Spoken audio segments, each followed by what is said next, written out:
What's up, everybody? This is your boy Chris Sarai, bringing you another edition of the Car Concierge Weekend Review Show. On today's show, we're going to touch on a couple of topics I found very interesting. We're going to do a little sports with Nate Diaz and Jorge Masvidal. We're going to do a little weather with my favorite country, Jamaica. And then we're going to, of course, finish off our talks about CDKGlobal. So, let's jump right in.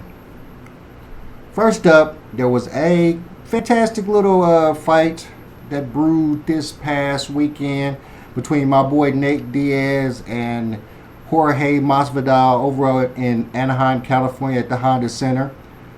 Great fight between two UFC fighters who were just in there for some boxing action.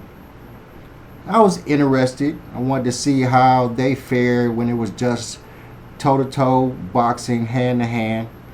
And it was very interesting. I thought it was a very interesting bout. I thought both of them showed that they both could box. They lacked knockout power, as it were. I didn't see much of that. But it was a great fight, and my man Nate Diaz came out on top.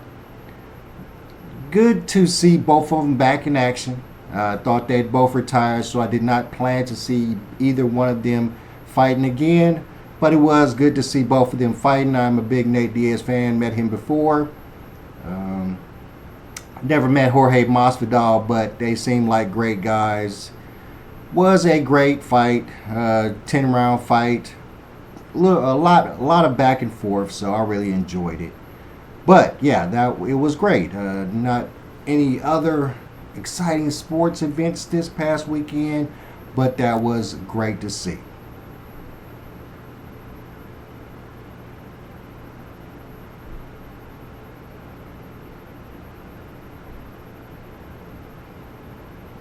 Like I was saying, it was a great back and forth fight.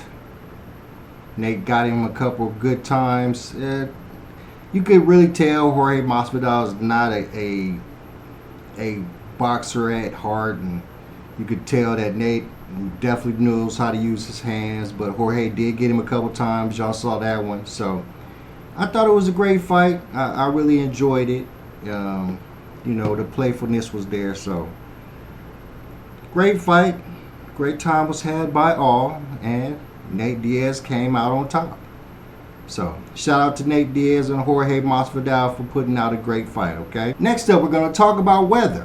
And we're going to talk about a horrible situation that's happening happened to Jamaica, of course. They had Hurricane Beryl. Hurricane Beryl has barreled down on Jamaica, and it's headed towards Mexico and Texas. So very bad situation when it comes to the weather out that way. Hopefully everybody's all right. But let's check out a little story about what's going on there. We begin with Hurricane Beryl. It has hit Jamaica with winds recorded of nearly 150 miles an hour, pummeling the island's southern coast overnight. The death toll has risen to at least 10 across the Caribbean and is widely expected to rise, whilst almost 500 Jamaicans have been evacuated from flood-prone communities. Meanwhile, worried tourists flock to Cancun Airport, hoping to leave the Mexican resort town ahead of the arrival of Hurricane Beryl, which is expected to hit Mexico's Yucatan Peninsula on Thursday night. The vast Category 4 storm has left a trail of devastation as it barrels its way through the Caribbean. On one island, Union, 90% of homes have been destroyed or damaged. Our Central America correspondent Will Grant has this report. Having ripped off roofs and tossed aside homes as it tore through the Caribbean, Hurricane Beryl has now hit Jamaica. For days, the island's government has said that the storm's destructive force was not to be underestimated. The Beryl would lash the country with high sustained winds, strong gusts and heavy rain. They also warned of life-threatening storm surges too. And even within the first hours of the storm making landfall, streets in the capital Kingston began to flood, damaging homes and businesses. An evacuation order for low-lying areas was put into place, and the Prime Minister stressed that residents of at-risk communities should move to safer districts. We urge all Jamaicans to comply with notices to evacuate if and when they are issued. However, without the issuance of rents, if you live in a low-lying area, and an area is historically prone to flooding and landslide, or if you live on the banks of a river or a gully, I implore you to evacuate to a shelter or to safer ground. The coming hours will reveal just how much damage Beryl has wrought in Jamaica, but other islands show the devastation it can cause. In Cashapp, off the coast of Grenada, entire communities have been left homeless, with buildings destroyed or rendered uninhabitable. In St. Vincent and the Grenadines, Union Island was among the worst affected places in the Caribbean, receiving the full brunt of Beryl's power. Beryl is an unprecedented storm. None have formed as quickly or have intensified as fast in Atlantic hurricane history, and satellite pictures show it's not done yet. As the storm leaves Jamaica's territory, it will move towards the Mexican mainland. The tourist resort of Cancun is directly in its path. Just as people in Grenada, in St. Vincent and the Grenadines and in Jamaica had prayed for the best as Beryl drew near, now Mexicans are crossing their fingers in the hope that this extraordinarily powerful storm begins to weaken before it reaches their communities too. Will Grant, BBC News, Mexico. Well, let's go live to Jamaica now. We can talk to Curtis Kitchen, who is there on holiday with his family. Curtis, welcome to BBC News. Whereabouts are you? We are at the Hilton Rose Hall, just about 20 minutes or so east of Montego. And what's happening at the moment? Well, now, thankfully, it sounds like things have quieted down. Just stuck my head outside a few minutes ago, and it looked like we're down to just a breeze and maybe a couple of showers left, certainly with the worst behind us at this point. So you're in a holiday resort with your wife and children. I mean, what were you told by the people running the resort to do? They just say hunker down? Essentially, yes. The communication has been fantastic for us since we got here. They've gone door to door or left written notices with each room, or put up signage around the resort, basically saying which services would be in effect, which maybe had been delayed until the storm was over, to respect all or any or all curfews, which activities would not be allowed, including going outside until the all clear was given. So they've been very forthright, very transparent, and I feel like they've done a very nice job communicating with everyone here on the resort. And have you all been okay or worried? Your two children, are they all right? They've been fine. They actually spent most of the day in their room, and we went down. We were able to go downstairs and have meals at different times. And I think, thankfully, they're just still young enough that they saw it. But we tried. My wife and I tried very hard to make it sound very calm, and that we weren't that worried about things. And so I think they took our lead very well. They were fine. But yeah, you know, it sounded scary there for a little while, especially after about 4 o'clock our time until about 7:30 or 8. There definitely was a low roar with the wind there for a little while, but just where we were on the resort, I think the way the wind was blowing, we happened to luck out in terms of feeling the effects, even if it looked and sounded pretty scary there for a little while. And just quickly, Curtis, when are you expected to head home? Of course, the airport is closed currently. Your thoughts on how you might get home? Yeah, we're actually not thinking about that quite yet. We're here until we actually just got into town yesterday, or arrived yesterday, and we're scheduled to be here through the weekend and leave on Monday. So hopefully that'll be enough time for any cleanup to happen and our travel not to be delayed, but we certainly will be paying attention to that going in the days forward. All right. Well, a slightly different holiday to what you were expecting, I'm sure. Curtis, thank you for talking to us on BBC News. Curtis Kitchen there.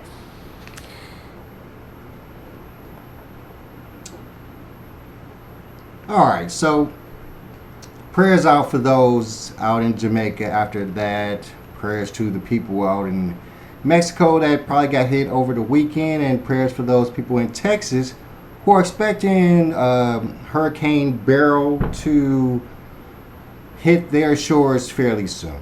It's always been a horrible situation when people are dealing with hurricanes and tornadoes and all of those type of things. It just always depends on where you live. I was scheduled to head out to Jamaica next weekend, but had changed those plans a while back, actually. So I lucked out of any situation that I would have been affected by that. But just prayers out to those who are affected. Hopefully they can get home in a timely manner and there's not as much destruction to their homes, to the tourist locations that they need to survive. All right, so, and of course, last but not least, we're going to finalize our coverage of the CDKGlobal cyber attack situation. They have since, as of, I want to say July 3rd, they say the majority of the systems are back up and running. There are a couple of dealerships that are still down, still dealing with it, and I know that a lot of people had to spend their holiday trying to make up for the problems that were caused by the event.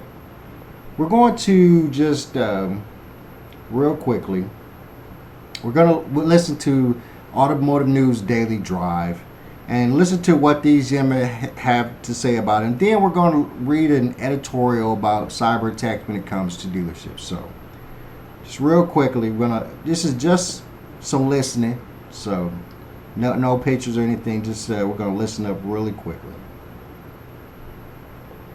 You think that it meant for dealers to get their DMS back up and running a day or two early going into this holiday weekend especially? Well, yeah, it means a lot for making sure everything is working. This should be a really huge sales weekend, partly because it's a 3-day weekend. You know, it's starting the second half of the year, and of course having some sales probably not getting done, or maybe some customers being a little wary. There in the second half of June, there should be more activity, people trying to catch up on, you know, the service work and everything else they need done.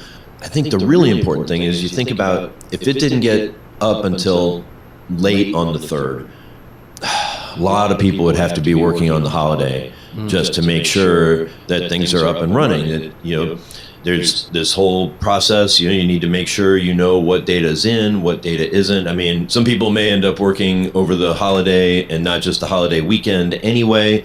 But having that extra time to get things in order, to be prepared for potentially a pretty big Friday and Saturday of sales is a big relief for dealers. I hadn't thought of that, and it makes me feel bad for saying that we deserve a long weekend after what dealers have been going through for the last 2 weeks. You know, that and not only were they thinking it could be late July 3rd, I mean, CDK originally said it could go into July 4th itself, and yeah, you're right. That would have been to say bummer seems like a inadequate word, but it would have been a huge bummer for plenty of people. It would have rained all over their fireworks, that's for sure. Right, exactly. Well, you know, as this was all happening, we got one of the biggest sales reports of the year this week as well, and included the usual monthly sales for June, but also quarterly and first half results for many automakers. And I think we were all sort of watching this to see how the CDK outage would affect sales, if at all. What's the verdict? Yeah, it did. It took a bite out of sales in June. You know, the thinking is that those sales will be made up in July and August. So that's, you know, probably for the automakers, for suppliers, for kind of the rest of the ecosystem, it all kind of washes out.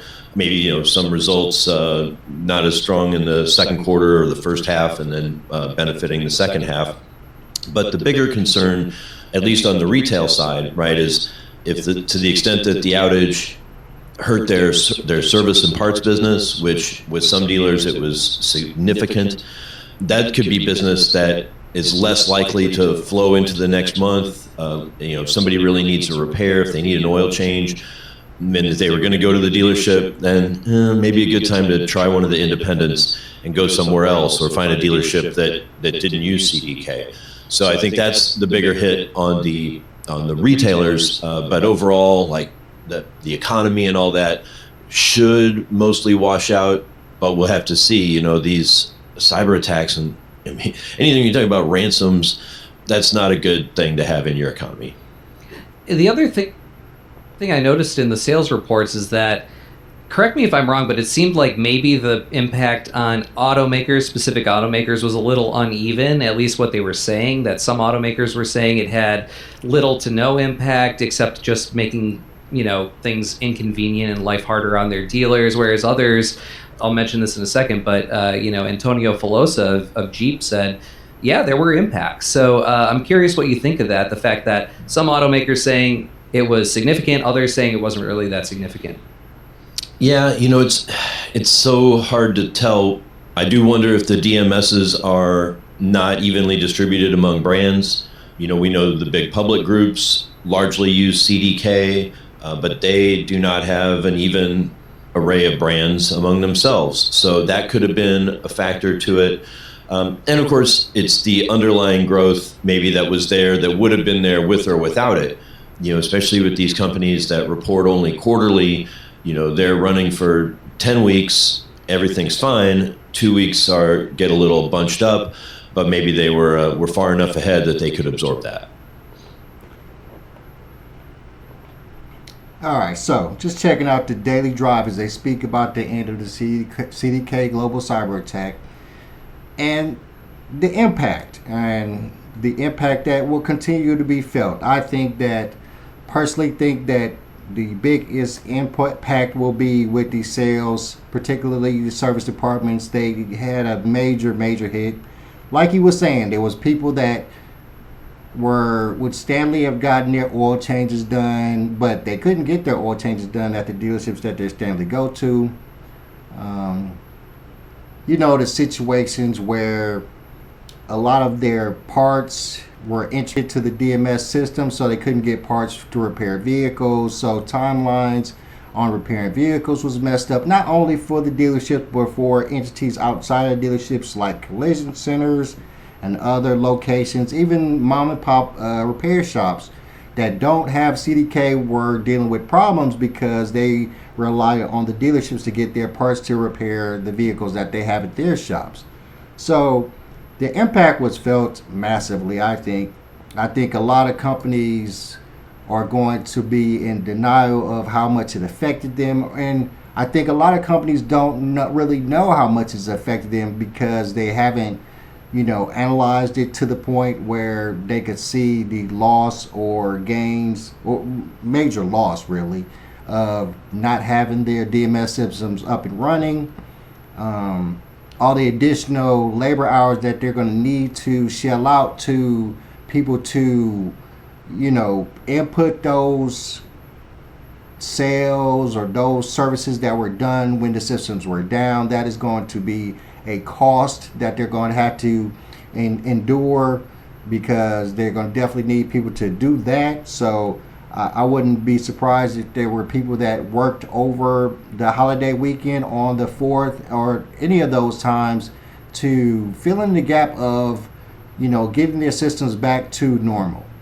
And that's the big thing, getting the systems back to normal, and reviewing any losses that you incurred from it. Not only that, we still haven't been told if there was a payment of a ransom, and who paid it, CDKGlobal, if they paid it, how that's going to affect the cost of their systems. We don't know if there are any dealerships that left CDKGlobal because of this incident, went over to Reynolds & Reynolds or DealerTrack or Cox Automotive. So the impact has not fully been felt yet. So we expect to, over the next couple of weeks, to really see the impact to those dealerships, really see the problems that this situation caused them, caused others. We're going to see lawsuits come out. We're going to see the government get involved, probably try to do some type of investigation so they can see how much information, governmental information, that was given out, because of course governments give their information to these dealerships as well, buying vehicles. So we expect that over the next couple of weeks, a lot more is going to come out of this situation. So last up, I wanted to read an editorial that the Automotive News, that was written in Automotive News about the cybersecurity situation as it comes to automotive dealerships. So I'm just going to read this real quick. I'm going to get you guys out of here.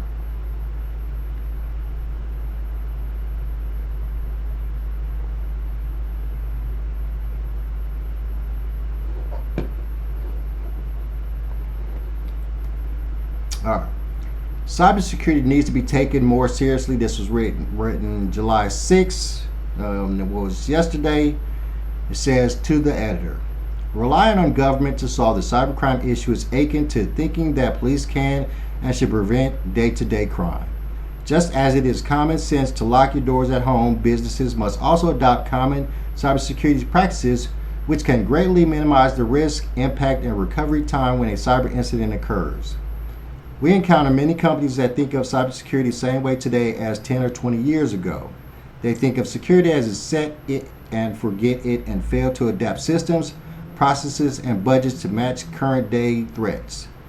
Too often we meet with companies that lack the depth of knowledge and improperly implement security and data protection solutions, or whose executive leadership fails to invest the necessary dollars into a comprehensive security solution.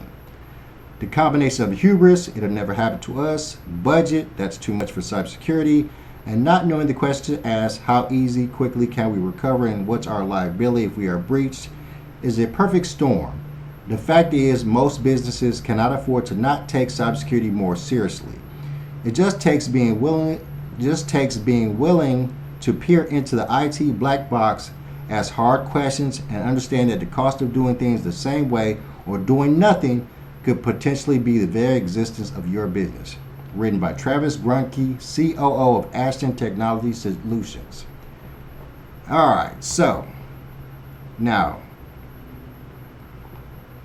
this is so true, my friends. We have become so much of a internet, computer system based world that cybersecurity has become one of the most important things alive if you are in business. I myself have taken a cybersecurity course. I am certified in cybersecurity. I haven't used it to, do any employment. I did implement it in some of my businesses. I might implement it in the collision center that I'm working at to see what kind of systems they have. Might even try to get some employment as it comes to cybersecurity in the future. But I understand that it is going to be in a world we're getting so close to a Wall-E world, a world where almost everything is run through computers, that I understand that cybersecurity is going to be of the utmost importance. Even when it comes to your own household, tapping into your home, tapping into your cars, tapping into your video computers and your screens and your cameras.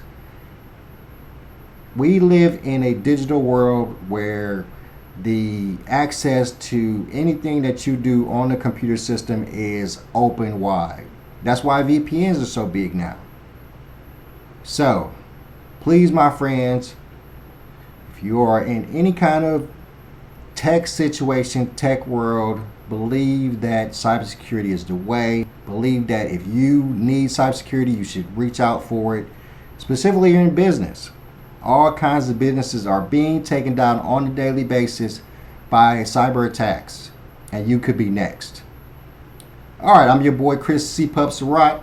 Thank you for tuning in. Please like, subscribe, share the show.